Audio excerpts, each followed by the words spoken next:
Hi guys, welcome po ulit sa ating channel. Sa video ito ay ipapakita ko sa inyo kung paano mag-sheller ng mais.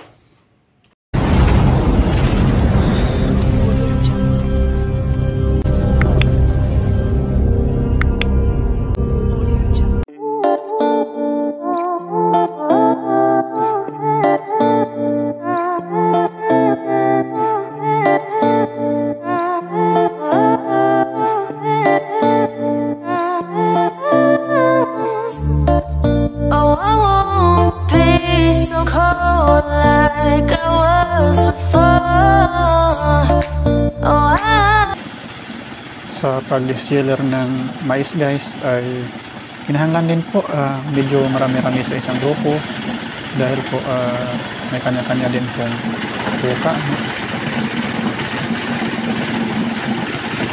May tagahawak po ng sako, may tagasilid ng butil, iba naman po ang tagabuhat, saka nilagalagay po sa taas para hindi po mahihirapan ang nagsisilid. Ayan po, sinasala naman yung butil sa tangkay.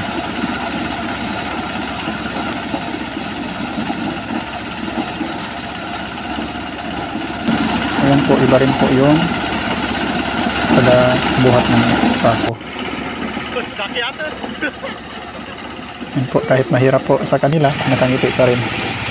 Yan po ang kagandahan sa Pilipino.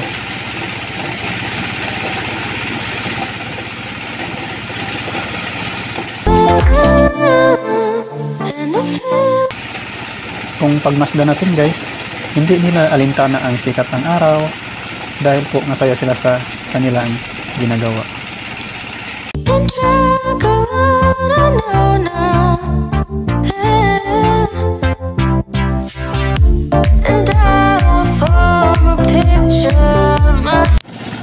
Ramdam din natin guys na parang kailangan din ng kanilang pamilya.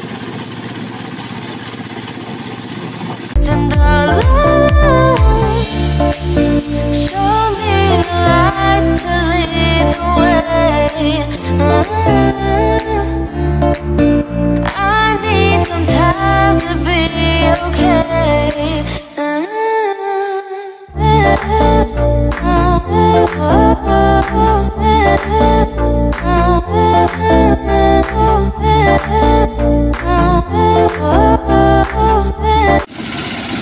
Ayan guys, marapit na po matapos.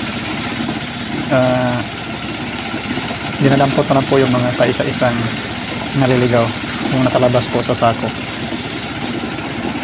Tapos ilalagay din po nila doon sa taas.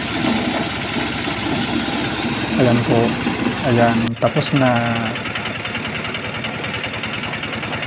So pagtapos na po, dahan-dahanin natin patayin yung motor para po hindi mabigla at hindi po masira. Ito na guys ang ating mais pagkatapos nating ma-sheller. Ayan po, finished product.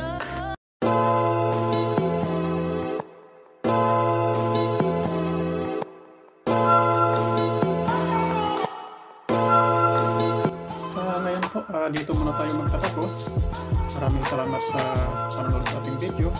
Hanggang sa muli po. Bye bye.